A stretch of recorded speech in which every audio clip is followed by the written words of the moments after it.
Le film commence comme un album de Où est Charlie. Mais ce qu'il s'agit de chercher, ce sont deux hommes qui s'apprêtent à faire détonner des bombes artisanales.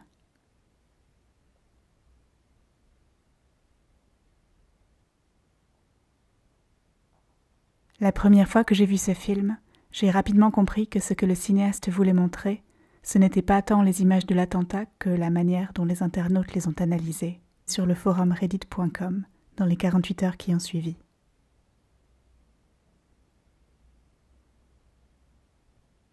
J'ai eu envie de comprendre ce qui se jouait dans ces échanges pour les personnes concernées. J'ai trouvé un texte de Jason Mittel qui décrit la manière dont certains internautes se rassemblent sur des forums pour décortiquer des images dans leurs moindres détails.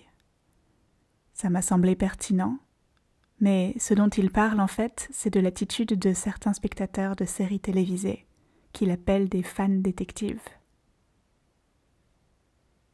Qu'est-ce que cela signifie qu'une même attitude spectatorielle puisse être mise en place devant le dernier épisode d'une série à succès et devant ses photographies?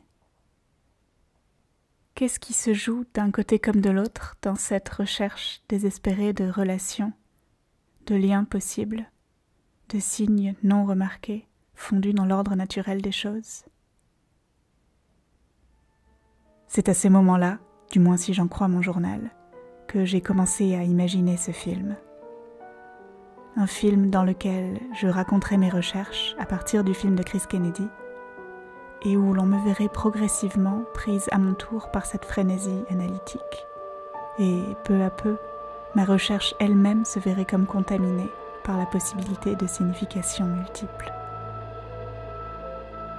Alors je me suis mise au travail.